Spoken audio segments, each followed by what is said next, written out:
जय श्री कृष्ण। ओम नमो भगवते वासुदेवाय नमः। आप सुन रहे हैं पौराणिक अमृतवाणी द्वारा प्रसारित महाभारत कथा। महाभारत की कथा सुनने के लिए हमारे चैनल को लाइक शेयर एंड सब्सक्राइब करें। ये आगे की कथा प्रारंभ करते हैं। श्री गणेशाय नमः। संक्षिप्त महाभारत भीष्म पर्व।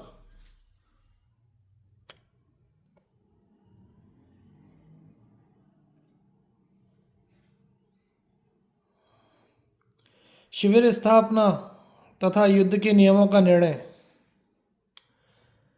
नारायणं नमस्कृत्य नरं चैव नरोत्तमं देवीं सरस्वतीं व्यासं ततो जयमुदीरयेत्। अंतर्यामी नारायण स्वरूप भगवान श्री कृष्ण, उनके सखा नररत्न अर्जुन, उनकी लीला प्रकट करने वाली भगवती सरस्वती और उसके वक्ता भगवान व्यास को नमस्कार करके आसुरी संपत्तियों का नाश करके अंतःकरण पर विजय प्राप्त कराने वाले महाभारत ग्रंथ का पाठ करना चाहिए। जन्मजय ने कहा, मुने, अब मैं यह सुनना चाहता हूँ कि कौरव और पांडव, सोमक तथा नाना देशों से आए हुए अन्य अन्य राजाओं ने किस प्रकार युद्ध किया। वैशंपायन जी बोले, राजन, कौरव, पांडव और सोमवंशी वीरों ने कुरुक्षेत्र में जिस प्रकार युद्ध किया वह सुनिए। कुंती नंदन राजा युधिष्ठिर ने वहां समंत पंचक तीर्थ से बाहर के मैदान में हजारों खेमे खड़े करवाए। वहां इतनी सेना इकट्ठी हो गई थी कि कुरुक्षेत्र के सिवा सारी पृथ्वी सूनी लगती थी। केवल बालक और वृद्ध ही बच गए थे। तरुण, पुरुष और घोड़ों का नाम नहीं था तथा रथ और हाथी भी कहीं नहीं बचे। पृथ्वी के सब देशों से कुरुक्षेत्र में सेना आई थी। सभी वर्णों के लोग वहां एकत्रित हुए थे। सबने अनेकों योजन के मंडल में घेरा डाल रखा था। उस घेरे में देश, नदी, पर्वत और वन भी थे। राजा युधिष्ठिर ने सबके भोजन पान का उत्तम प्रबंध किया था। जब युद्ध का समय उपस्थित हुआ तो उन्होंने इस पहचान के लिए कि वह पांडव पक्ष का योद्धा है, सबके नाम, आभूषण और संकेत निश्चित किए। दुर्योधन ने भी समस्त राजाओं को साथ लेकर पांडवों के मुकाबले में व्यूह रचना की। युद्ध का अभिनंदन करने वाले पांचाल देशीय वीर दुर्योधन को देखकर हर्ष से भर गए और बड़े बड़े शंख और रणभेरियां बजाने लगे। तदंतर एक ही स्थान पर एक ही रथ पर बैठे हुए भगवान श्री कृष्ण और अर्जुन ने भी अपने अपने दिव्य शंख बजाए। उन पांच जन्य और देवदत्त नाम के शंखों की भयंकर आवाज सुनकर कौरव योद्धाओं के मलमूत्र निकल पड़े। इसके बाद कौरव, पांडव और सोमवंशी वीरों ने मिलकर युद्ध के कुछ नियम बनाए। उन युद्ध संबंधी धार्मिक नियमों का पालन सबके लिए अनिवार्य कर दिया गया। वे नियम इस प्रकार थे। प्रतिदिन युद्ध समाप्त होने पर हम लोग पहले की भांति आपस में प्रेम पूर्वक व्यवहार करें। कोई किसी के साथ छल कपट ना करे। जो वाघ युद्ध कर रहे हों उनका मुकाबला वाघ युद्ध से ही किया जाए। जो सेना से बाहर निकल गए हों उनके ऊपर प्रहार ना किया जाए। रथी रथी के साथ, हाथी सवार के साथ, घुड़सवार घुड़सवार के साथ और पैदल पैदल के साथ ही युद्ध करे। जो जिसके योग्य हो, जिसके साथ युद्ध करने की उसकी इच्छा हो, उसी के साथ युद्ध करे। जिसका जैसा उत्साह और बल हो उसके अनुसार ही वह लड़े। विपक्षी को पुकार कर सावधान करके प्रहार किया जाए। जो प्रहार ना होने का विश्वास करके बेखबर हो अथवा भयभीत हो उस पर आघात ना किया जाए। जो किसी एक के साथ युद्ध कर रहा हो उस पर दूसरा कोई शस्त्र ना छोड़े। जो शरण में आया हो या युद्ध छोड़कर भाग रहा हो अथवा जिसके अस्त्र शस्त्र और कवच नष्ट हो गए हों, ऐसे निहत्तों का वध ना किया जाए। सूत, भार ढोने वाले, शस्त्र पहुंचाने वाले तथा भेरी और शंख बजाने वालों पर किसी तरह का प्रहार ना किया जाए। इस प्रकार के नियम बनाकर वे सभी राजा लोग अपने अपने सैनिकों के साथ बहुत प्रसन्न हुए।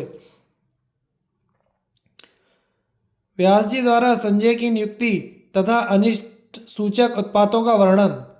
वैशंपायन जी कहते हैं, राजन, तदंतर पूर्व और पश्चिम दिशा में आमने सामने खड़ी हुई दोनों ओर की सेनाओं को देखकर भूत, भविष्य और वर्तमान तीनों कालों का ज्ञान रखने वाले भगवान व्यास ने एकांत में बैठे हुए राजा धृतराष्ट्र के पास आकर कहा, राजन, तुम्हारे पुत्रों तथा अन्य राजाओं का काल आ पहुंचा है।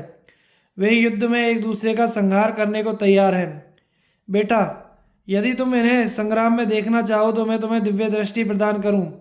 इससे तुम वहां का युद्ध भली भांति देख सकोगे। धृतराष्ट्र ने कहा, ब्रह्मर्षि वर, युद्ध में मैं अपने ही कुटुंब का वध नहीं देखना चाहता, किंतु आपके प्रभाव से युद्ध का पूरा समाचार सुन सकूं, ऐसी कृपा अवश्य कीजिए। धृतराष्ट्र युद्ध का समाचार सुनना चाहता है। यह जानकर व्यास जी ने संजय को दिव्य दृष्टि का वरदान दिया। वे धृतराष्ट्र से बोले, यह संजय तुम्हें युद्ध का वृत्तांत सुनाएगा। संपूर्ण युद्ध क्षेत्र में कोई भी बात ऐसी ना होगी जो इससे छिपी रहे। यह दिव्य दृष्टि से संपन्न और सर्वज्ञ हो जाएगा। सामने हो या परोक्ष में हो, दिन में हो या रात में, अथवा मन में सोची हुई ही क्यों ना हो, वह बात भी संजय को मालूम हो जाएगी। इसे शस्त्र नहीं काट सकेंगे, परिश्रम कष्ट नहीं पहुंचा सकेगा, तथा यह इस युद्ध से जीता जागता निकल आएगा। मैं इन कौरवों और पांडवों की कीर्ति का विस्तार करूंगा, तुम इनके लिए शोक न करना। यह दैव का विधान है, इसे टाला नहीं जा सकता। युद्ध में जिस ओर धर्म होगा उसी पक्ष की जीत होगी। महाराज, इस संग्राम में बड़ा भारी संहार होगा, क्योंकि ऐसे ही भय सूचक अपशकुन दिखाई देते हैं। दोनों संध्याओं की वेला में बिजली चमकती है, सूर्य को तिरंगे बादल ढक देते हैं। ये ऊपर नीचे सफ़ेद और लाल तथा बीच में काले होते हैं। सूर्य, चंद्रमा और तारे जलते हुए से दिखते हैं। दिन रात में कोई अंतर नहीं जान पड़ता। यह लक्षण भय उत्पन्न करने वाला है। कार्तिक की पूर्णिमा को नीलकमल के समान रंग वाले आकाश में चंद्रमा प्रवाहीन होने के कारण कम दिखता था। उसका रंग अग्नि के समान था।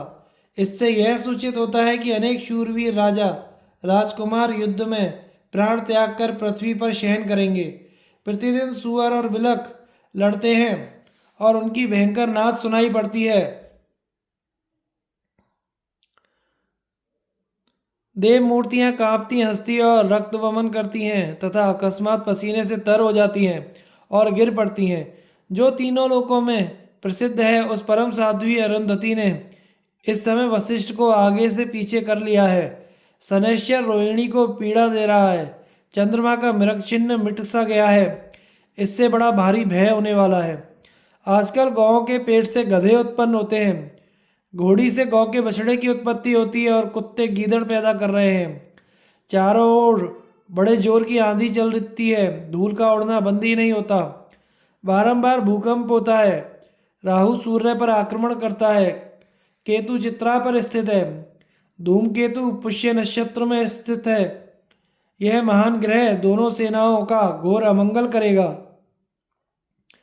मंगल वक्री होकर मघा नक्षत्र पर स्थित है। बृहस्पति श्रवण नक्षत्र पर है और शुक्र पूर्वा भाद्र पदा पर स्थित है। पहले 14, 15 और 16 दिनों पर अमावस्या हो चुकी है, किंतु कभी पक्ष के 13वें दिन ही अमावस्या हुई हो, मुझे स्मरण नहीं है। इस बार तो एक ही महीने के दोनों पक्षों में त्रयोदशी को ही सूर्य ग्रहण और चंद्र ग्रहण हो गए हैं। इस प्रकार बिना पर्व का ग्रहण होने से ये दोनों ग्रह अवश्य ही प्रजा का संहार करेंगे। पृथ्वी हजारों राजाओं का रक्तपान करेगी। कैलाश, मंदराचल और हिमालय जैसे पर्वतों से हजारों बार घोष शब्द होते हैं। उनके शिखर टूट टूट कर गिर रहे हैं और चारों महासागर अलग अलग उफनाते तथा पृथ्वी पर हलचल पैदा करते हुए बढ़कर मानो अपनी सीमा का उल्लंघन कर रहे हैं। व्यास धृतराष्ट्र संवाद और संजय द्वारा भूमि के गुणों का वर्णन। वैशंपायन जी कहते हैं, धृतराष्ट्र से ऐसा कहकर मुनिवर व्यास जी क्षणभर के लिए ध्यानमग्न हो गए। इसके बाद फिर कहने लगे, राजन, इसमें तनिक भी संदेह नहीं कि काल सारे जगत का संहार करता रहता है। यहाँ सदा रहने वाले कुछ भी नहीं है। इसलिए तुम अपने कुटुंबी, कौरवों, संबंधियों और हितैषी मित्रों को इस क्रूर कर्म से रोको। उन्हें धर्मयुक्त मार्ग का उपदेश करो। अपने बंधु बांधवों का वध करना बड़ा नीच काम है, इसे ना होने दो। चुप रहकर मेरा अप्रिय ना करो। किसी के वध को वेद में अच्छा नहीं कहा गया है। इससे अपना भला भी नहीं होता। कुल धर्म अपने शरीर के समान है। जो उसका नाश करता है वह कुल धर्म भी उस मनुष्य का नाश कर देता है। इस कुल धर्म की रक्षा तुम कर सकते हो, तो भी काल से प्रेरित होकर आपत्ति काल के समान अधर्म पथ में प्रवृत्त हो रहे हो। तुम्हें राज्य के रूप में बहुत बड़ा अनर्थ प्राप्त हुआ है, क्योंकि यह समस्त कुल के तथा अनेकों राजाओं के विनाश का कारण बन गया है। यद्यपि तुम धर्म का बहुत लोभ कर चुके हो, तो भी मेरे कहने से अपने पुत्रों को धर्म का मार्ग दिखाओ। ऐसे राज्य से तुम्हें क्या लेना देना जिससे पाप का भागी होना पड़े। धर्म की रक्षा करने से तुम्हें यश, कीर्ति और स्वर्ग मिलेगा। अब ऐसा करो जिससे पांडव अपना राज्य पा सकें और कौरव भी सुख शांति का अनुभव करें। धृतराष्ट्र ने कहा, तात, सारा संसार स्वार्थ से मोहित हो रहा है। मुझे भी सर्वसाधारण की भांति ही समझिए। मेरी बुद्धि भी अधर्म नहीं करना चाहती, परंतु क्या करूं, मेरा पुत्र मेरे वश में नहीं है। व्यास जी ने कहा, अच्छा, तुम्हारे मन में यदि मुझसे कुछ पूछने की बात हो तो कहो, मैं तुम्हारे सभी संदेहों को दूर कर दूंगा। धृतराष्ट्र ने कहा, भगवान, संग्राम में विजय पाने वालों को जो शुभ शकुन दृष्टिगोचर होते हैं, उन सबको मैं सुनना चाहता हूँ। व्यास जी ने कहा, हवनीय अग्नि की प्रभा निर्मल हो, उसकी लपटें ऊपर उठती हों अथवा प्रदक्षिण क्रम से घूमती हों, उनसे धुआं ना निकले, आहुति डालने पर उसमें से पवित्र गंध फैलने लगे, तो इसे भावी पक्ष का विजय चिन्ह बताया गया है। भारत, जिस पक्ष में योद्धाओं के मुख से हर्ष व भरे वचन निकलते हों, उनका धैर्य बना रहता हो, पहनी हुई मालाएं कुमलाती ना हो, वे ही युद्ध रूपी महासागर को पार करते हैं। सेना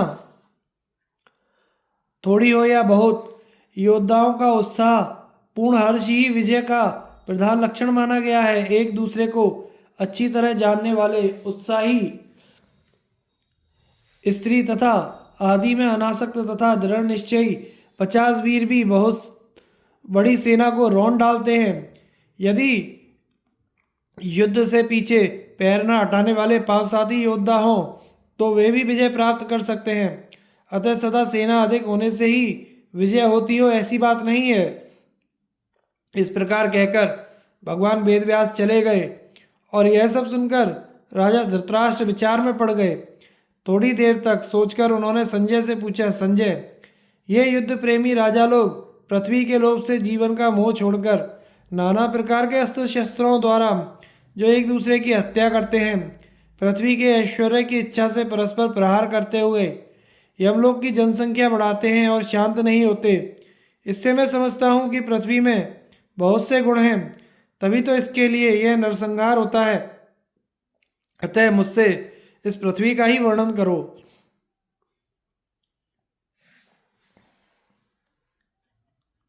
संजय बोले, भरत श्रेष्ठ, आपको नमस्कार है। मैं आपकी आज्ञा के अनुसार पृथ्वी के गुणों का वर्णन करता हूँ, ध्यान देकर सुनिए।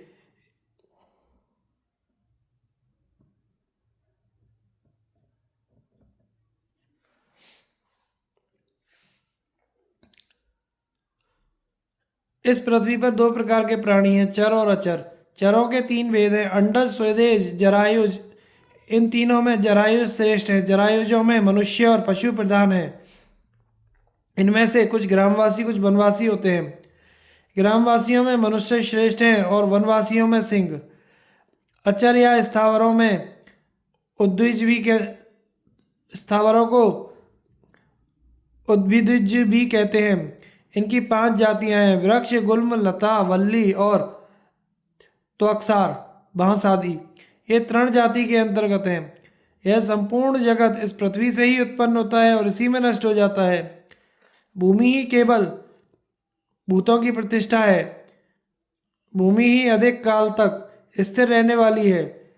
जिसका भूमि पर अधिकार है, उसी के वश में संपूर्ण चराचर जगत है। इसीलिए इस भूमि में अत्यंत लोभ रखकर सब राजा एक दूसरे का प्राणघात करते हैं।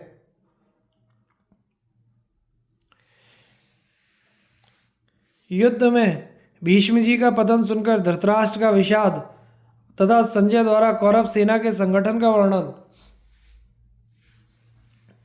वैशंपायन जी कहते हैं, राजन, एक दिन की बात है, राजा धृतराष्ट्र चिंता में निमग्न होकर बैठे थे। इसी समय सहसा संग्राम भूमि से लौटकर संजय उनके पास आया और बहुत दुखी होकर बोला, महाराज, मैं संजय हूँ, आपको प्रणाम करता हूँ। शांतनु नंदन भीष्म जी युद्ध में मारे गए, जो समस्त योद्धाओं के शिरोमणि और धनुर्धारियों के सहारे थे। वे कौरवों के पितामह आज बाणशैया पर सो रहे हैं। जिन महारथी ने काशीपुरी में अकेले ही एकमात्र रथ की सहायता से वहां जुटे हुए समस्त राजाओं को युद्ध में परास्त कर दिया था, जो निडर होकर युद्ध के लिए परशुराम के साथ भी भिड़ गए थे, और साक्षात परशुराम जी भी जिन्हें नहीं मार सके थे, वे ही आज शिखंडी के हाथ से मारे गए। जो शूरता में इंद्र के समान, स्थिरता में हिमालय के सदृश, गंभीरता में समुद्र के समान और सहनशीलता में पृथ्वी के तुल्य थे, जिन्होंने हजारों बाणों की वर्षा करते हुए 10 दिनों में 1 अरब सेना का संहार किया था, वे ही इस समय आंधी के उखाड़े हुए वृक्ष की भांति पृथ्वी पर पड़े हैं। राजन, यह सब आपकी कुमंत्रणा का फल है। भीष्म जी कदापि ऐसी दशा के योग्य नहीं थे। धृतराष्ट्र बोले, संजय, कौरवों में श्रेष्ठ और इंद्र के समान पराक्रमी पितृवर भीष्म जी शिखंडी के हाथ से कैसे मारे गए? उनकी मृत्यु का समाचार सुनकर मेरे हृदय में बड़ी पीड़ा हो रही है। जिस समय वे युद्ध के लिए अग्रसर हुए थे, उस समय उनके पीछे कौन गए थे तथा कौन आगे थे? उनके धनुष और बाण तो बड़े ही उग्र थे, रथ भी बहुत उत्तम था। वे अपने बाणों से प्रतिदिन शत्रुओं के मस्तक काटते थे तथा कालाग्नि के समान दुर्धर्ष थे। उन्हें युद्ध के लिए उद्यत देखकर पांडवों की बहुत बड़ी सेना कांप उठती थी। वे 10 दिन से लगातार पांडव सेना का संहार कर रहे थे। हाय, ऐसा दुष्कर कार्य करके वे आज सूर्य के समान अस्त हो गए। कृपाचार्य और द्रोणाचार्य भी उनके पास ही थे, तो भी उनकी मृत्यु कैसे हो गई? जिन्हें देवता भी नहीं दबा सकते थे, जो अतिरथी वीर थे, उन्हें पांचाल देशीय शिखंडी ने कैसे मार गिराया? मेरे पक्ष के किन किन वीरों ने अंत तक उनका साथ नहीं छोड़ा? दुर्योधन की आज्ञा से कौन कौन वीर उन्हें चारों ओर से घेरे हुए थे? संजय, सचमुच ही मेरा हृदय पत्थर का बना हुआ है, बड़ा ही कठोर है। तभी तो भीष्म जी की मृत्यु का समाचार सुनकर भी यह नहीं फटता। भीष्म जी के सत्य, बुद्धि तथा नीति आदि सद्गुणों की तो था ही नहीं थी। वे युद्ध में कैसे मारे गए? संजय, बताओ, उस समय पांडवों के साथ भीष्म जी का कैसा युद्ध हुआ? हाय, उनके मरने से मेरे पुत्रों की सेनापति और पुत्र से हीन स्त्री के समान असहाय हो गई है। हमारे पिता भीष्म संसार में प्रसिद्ध धर्मात्मा और महापराक्रमी थे। उन्हें मरवाकर अब हमारे जीने के लिए भी कौन सा सहारा रह गया है? मैं समझता हूँ नदी के पार जाने की इच्छा वाले मनुष्य नाव को पानी में डूबी देखकर जैसे व्याकुल हो जाते हैं, उसी प्रकार भीष्म जी की मृत्यु से मेरे पुत्र भी शोक में डूब गए होंगे। जान पड़ता है धैर्य अथवा त्याग के बल से किसी का मृत्यु से छुटकारा नहीं हो सकता। अवश्य ही काल बड़ा बलवान है, संपूर्ण जगत में कोई भी इसका उल्लंघन नहीं कर सकता। मुझे तो भीष्म जी से ही अपनी रक्षा की बड़ी आशा थी। उनको रणभूमि में गिरा देखकर दुर्योधन ने क्या विचार किया तथा कर्ण, शकुनी और दुशासन ने क्या कहा? भीष्म जी के अतिरिक्त और किन किन राजाओं की हार जीत हुई तथा कौन कौन बाणों के निशाने बनाकर मार गिराए गए? संजय, मैं दुर्योधन के किए हुए दुखदायी कर्मों को सुनना चाहता हूँ। उस घोर संग्राम में जो जो घटनाएं हुई हैं, वो सब मुझे सुनाओ। मंद बुद्धि दुर्योधन की मूर्खता के कारण जो भी अन्याय अथवा न्यायपूर्ण घटनाएं हुई हो तथा विजय की इच्छा से भीष्म जी ने जो जो तेजस्वीतापूर्ण कार्य किए हों, वे सब मुझे सुनाओ। साथ ही यह भी बताओ कि कौरव और पांडवों की सेना में किस तरह युद्ध हुआ, किस क्रम से, किस समय, कौन कौन सा कार्य किस प्रकार घटित हुआ। संजय ने कहा, महाराज, यह आपका प्रश्न आपके योग्य ही है, परंतु यह सारा दोष आप दुर्योधन के माथे नहीं मढ़ सकते। जो मनुष्य अपने ही दुष्कर्मों के कारण अशुभ फल भोग रहा हो, उसे उस पाप का बोझ दूसरे पर नहीं डालना चाहिए। बुद्धिमान पांडव अपने साथ किए गए कपट एवं अपमान को अच्छी तरह समझते थे, तो भी उन्होंने केवल आपकी ओर देखकर अपने मंत्रियों सहित चिरकाल तक वन में रहकर सब कुछ सहन किया।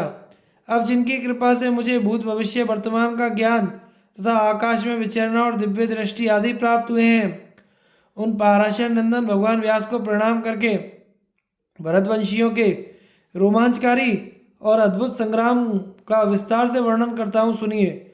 जब दोनों ओर की सेनाएं तैयार होकर व्यूह के आकार में खड़ी हो गईं, तब दुर्योधन ने दुशासन से कहा, दुशासन, भीष्म जी की रक्षा के लिए जो रथ नियत हैं उन्हें तैयार कराओ। इस युद्ध में भीष्म जी की रक्षा से बढ़कर हम लोगों के लिए कोई दूसरा काम नहीं है। शुद्ध हृदय वाले पितामह ने पहले ही कह रखा है कि शिखंडी को नहीं मारूंगा, क्योंकि वह पहले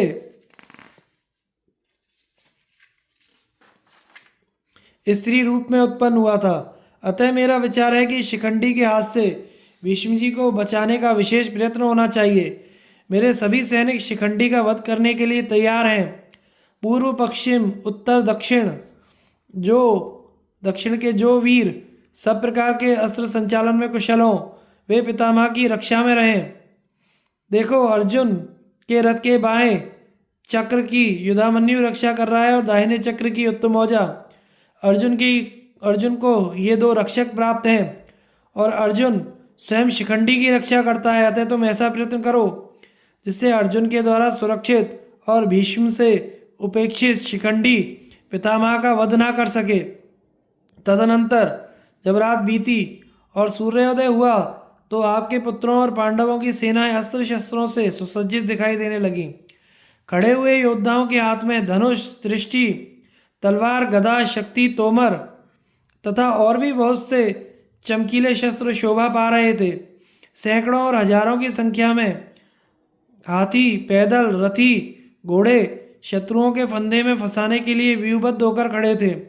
शकुनी, शल्य, जयद्रथ, अवंतीराज, विंद और अनुविंद, कैकेयीराज, कंबोज नरेश, सुदक्षिण, कलिंग नरेश, श्रुतायुध, राजा जयसेन, बृहद्दल और कृतवर्मा, ये 10 वीर एक एक अक्षौहिणी सेना के नायक थे। इनके सिवा और भी बहुत से महारथी राजा और राजकुमार दुर्योधन के अधीन हो युद्ध में अपनी अपनी सेनाओं के साथ खड़े दिखाई देते थे। इनके अतिरिक्त 11वीं महासेना दुर्योधन की थी। यह सब सेनाओं के आगे थी। इसके अधिनायक थे शांतनु नंदन भीष्म जी। महाराज, उनके सिर पर सफ़ेद पगड़ी थी, शरीर पर सफ़ेद कवच था और रथ के घोड़े भी सफ़ेद थे। उस समय अपनी श्वेत कांति से वे चंद्रमा के समान शोभा पा रहे थे। उन्हें देखकर बड़े बड़े धनुष धारण करने वाले संजय वंश के वीर तथा धृष्टद्युम्न आदि पांचाल वीर भी भयभीत हो उठे। इस प्रकार ये 11 अक्षौहिणी सेनाएं आपकी ओर से खड़ी थीं। राजन,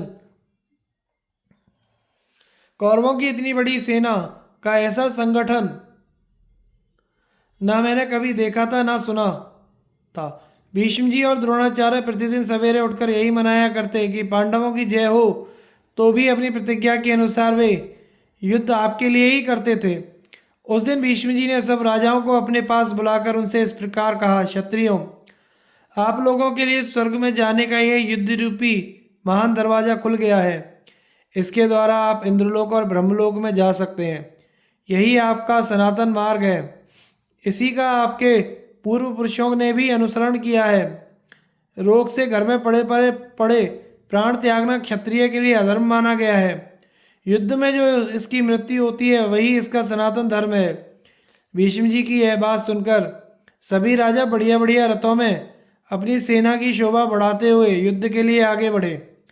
केवल कर्ण अपने मंत्री और बंधु बांधवों सहित रह गया।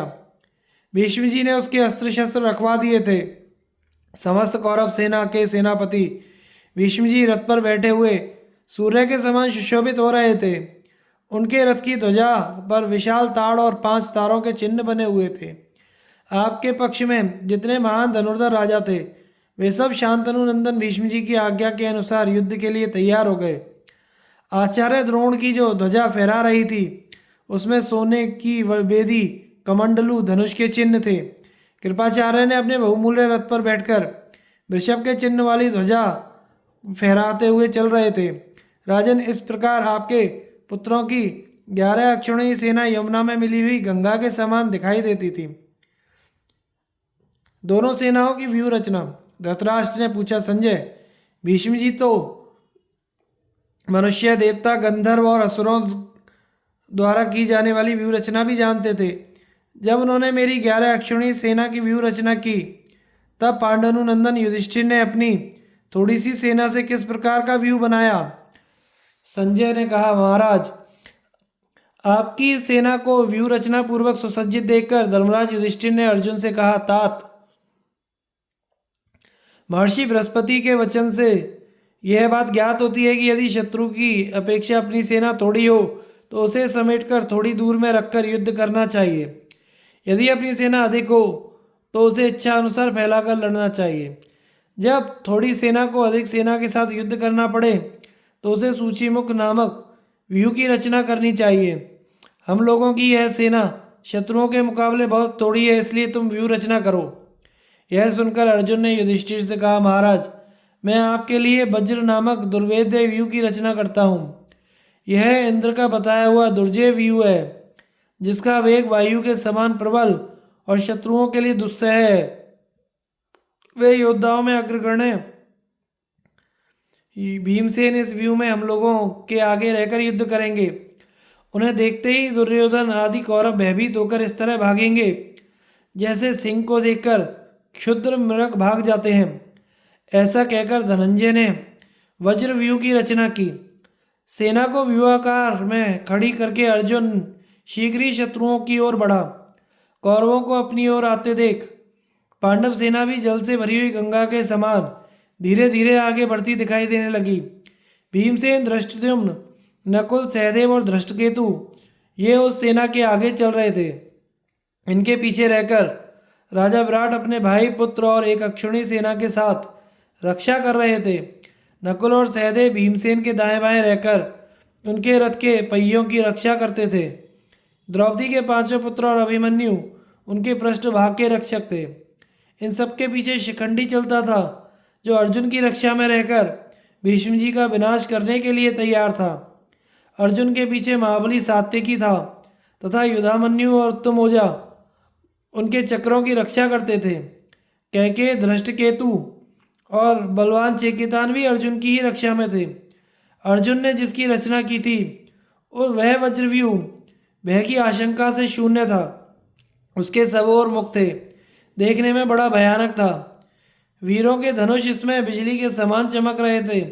स्वयं अर्जुन गांडीव धनुष लेकर उसकी रक्षा कर रहे थे। उसी का आश्रय लेकर पांडव लोग तुम्हारी सेना के मुकाबले में डटे हुए थे। पांडवों से सुरक्षित वह व्यूह मानव जगत के लिए सर्वथा अजेय था। इतने में सूर्योदय होते देख समस्त सैनिक संध्या वंदन करने लगे। उस समय यद्यपि आकाश में बादल नहीं थे, तो भी मेघ की सी गर्जना हुई और हवा के साथ बूंदें पड़ने लगीं। फिर चारों ओर से प्रचंड आंधी उठी और नीचे की ओर कंकड़ बरसाने लगी। इतनी धूल उड़ी कि सारे जगत में अंधेरा सा छा गया। पूर्व दिशा की ओर बड़ा भारी उल्कापात हुआ। वह उल्का उदय होते ही सूर्य से टकराकर गिरी और बड़े जोर की आवाज़ करती हुई पृथ्वी में विलीन हो गई।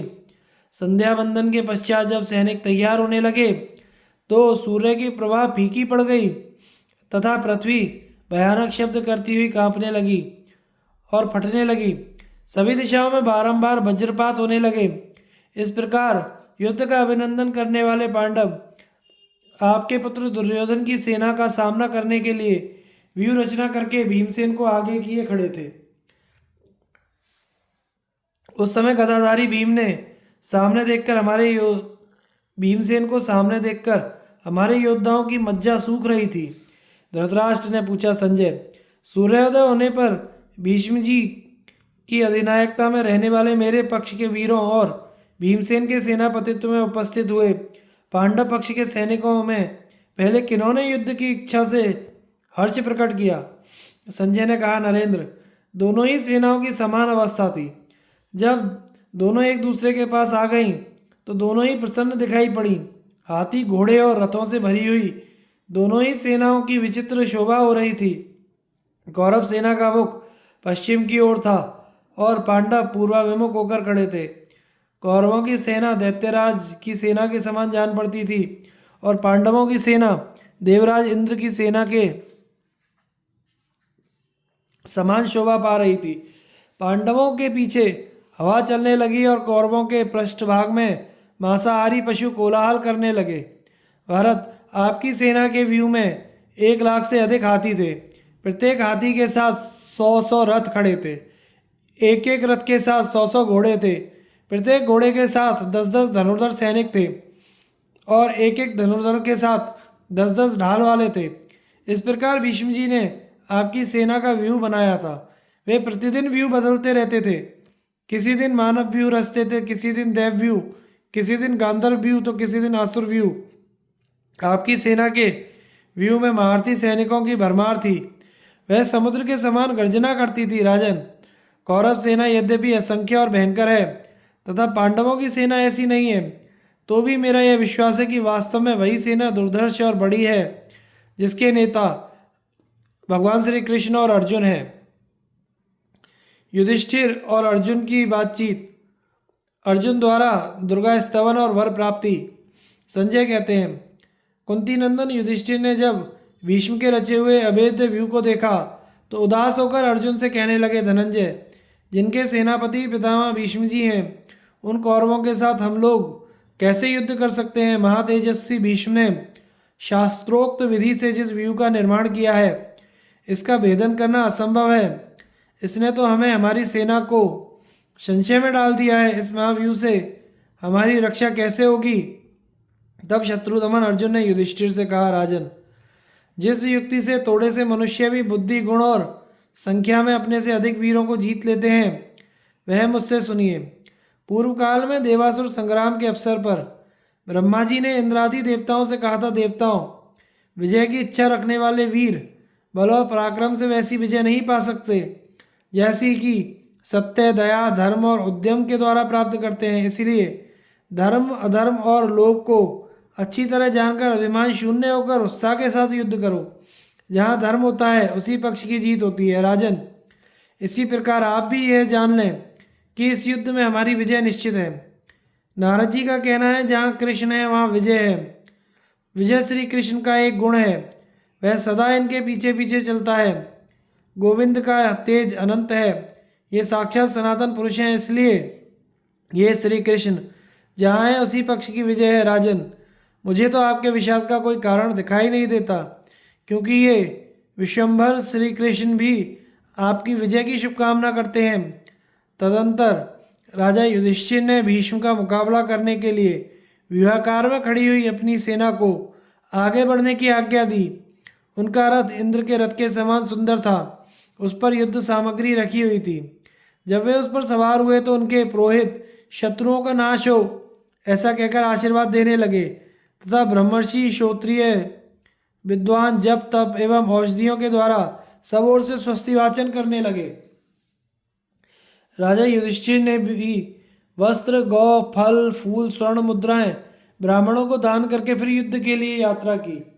भीमसेन ने आपके पुत्रों का संहार करने के लिए बड़ा भयानक रूप धारण किया। उन्हें देखकर आपके योद्धा घबरा उठे और भय के मारे उनका साहस जाता रहा।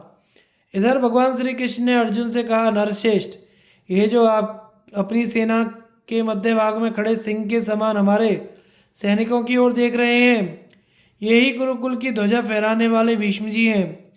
जैसे मेघ सूर्य को ढक देता है, उसी प्रकार ये सेनाएं इन महानुभाव को घेरे खड़ी हैं। तुम पहले इन सेनाओं को मारकर फिर भीष्म जी के साथ युद्ध करने की इच्छा करना। इसके बाद भगवान श्री कृष्ण ने कौरव सेना की ओर दृष्टिपात किया और युद्ध का समय उपस्थित देख अर्जुन के हित के लिए इस प्रकार कहा, महाबाहो, युद्ध के आरंभ में शत्रुओं को पराजित करने के लिए पवित्र होकर तुम दुर्गा देवी की स्तुति करो। भगवान वसुदेव की ऐसी आज्ञा देने पर अर्जुन रथ से नीचे उतर पड़े और हाथ जोड़कर दुर्गा माता का स्तवन करने लगे। मंदराचल पर निवास करने वाली सिद्धों की सेना नेत्री आर्य, तुम्हें बारंबार नमस्कार है। तुम ही कुमारी, काली, कपाली, कपिला, कृष्ण पिंगला, भद्रकाली और महाकाली आदि नामों से प्रसिद्ध हो। तुम्हें बारंबार प्रणाम है। दुष्टों पर प्रचंड कोप करने के कारण तुम चंडी कहलाती हो। भक्तों को संकट से तारने के कारण तुम तारिणी हो। तुम्हारे शरीर का दिव्य वर्ण बहुत ही सुंदर है। मैं तुम्हें प्रणाम करता हूँ महाभागे। तुम ही सौम्य और सुंदर रूप वाली कात्यायनी हो और तुम ही विकराल रूप धारिणी काली हो। तुम ही विजया और जया के नाम से विख्यात हो। मोर पंख की तुम्हारी ध्वजा है। नाना प्रकार के आभूषण तुम्हारे अंगों की शोभा बढ़ाते हैं। त्रिशूल, खड़ग और खेटक आदि आयुधों को धारण करती हो। नंदगोप के वंश में तुमने अवतार लिया था, इसलिए गोपेश्वर कृष्ण की तुम छोटी बहन हो। गुण और प्रभाव में सर्वश्रेष्ठ हो। महिषासुर का रक्त बहाकर तुम्हें बड़ी प्रसन्नता हुई थी। तुम कुशिक गोत्र में अवतार लेने के कारण कौशिकी नाम से भी प्रसिद्ध हो। पीतांबर धारण करती हो। जब तुम शत्रुओं को देखकर अट्टहास करती हो, उस समय तुम्हारा मुख चक्र के समान उद्दीप्त हो उठता है। युद्ध तुम्हें बहुत ही प्रिय है। मैं तुम्हें बारंबार प्रणाम करता हूँ। उमा, शाकंभरी, श्वेता, कृष्णा, कैटभनाशिनी, हिरण्याक्षी, विरूपाक्षी और सुद्रुमाक्षी आदि नाम धारण करने वाली देवी, तुम्हें अनेकों बार नमस्कार है। तुम वेदों की श्रुति हो। तुम्हारा स्वरूप अत्यंत पवित्र है। वेद और ब्राह्मण तुम्हें प्रिय हैं। तुम ही जातवेदा, अग्नि की शक्ति हो। जम्बू, कटक और मंदिरों में तुम्हारा नित्य निवास है। तुम समस्त विद्याओं में ब्रह्म विद्या और देहधारियों की महानिद्रा हो। भगवती, तुम कार्तिकेय की माता हो। दुर्गम स्थानों में वास करने वाली दुर्गा हो। स्वाहा, स्वधा, कला, काष्ठा, सरस्वती, वेद माता सावित्री तथा वेदांत, ये सब तुम्हारे ही नाम हैं। महादेवी, मैं विशुद्ध हृदय से तुम्हारा स्तवन करता हूँ। तुम्हारी कृपा से इस रणांगन में मेरी सदा ही जय हो। माँ, तुम घोर जंगल में, भयपूर्ण दुर्गम स्थानों में, भक्तों के घर में तथा पाताल में भी नित्य निवास करती हो। युद्ध में दानवों को हराती हो। तुम ही जम्बनी, मोहिनी, माया, ह्री, श्री, संध्या, प्रभावती, सावित्री और जन्नी हो। तुष्टि, पुष्टि, धृति, सूरज, चंद्रमा को बढ़ाने वाली दीप्ति भी तुम ही हो। तुम ही ऐश्वर्यवानों की विभूति हो। युद्ध भूमि में सिद्ध और चारण तुम्हारा दर्शन करते हैं। संजय कहते हैं, राजन, अर्जुन की भक्ति देखकर मनुष्यों पर दया करने वाली देवी भगवान श्री कृष्ण के सामने आकाश में प्रकट हुई और बोली, पांडुनंदन, तुम थोड़े ही दिनों में शत्रुओं पर विजय प्राप्त करोगे। तुम साक्षात नर हो और नारायण तुम्हारे सहायक हैं। तुम्हें कोई नहीं दबा सकता। शत्रुओं की तो बात ही क्या है। तुम युद्ध में वज्रधारी इंद्र के लिए भी अजय हो। वह वरदायिनी देवी इस प्रकार कहकर क्षण भर में अंतर ध्यान हो गई। वरदान पाकर अर्जुन को अपनी विजय का आश्वासन हो गया। फिर वे अपने रथ पर आ बैठे। कृष्ण और अर्जुन एक ही रथ पर बैठे हुए अपने दिव्य शंख बजाने लगे। राजन, जहाँ धर्म है वहाँ द्वितीय और कांति है। जहाँ लज्जा है वहाँ ही लक्ष्मी और सुबुद्धि है। इसी प्रकार जहाँ धर्म है वहाँ ही श्री कृष्ण है, और जहाँ श्री कृष्ण है वहाँ ही जय है।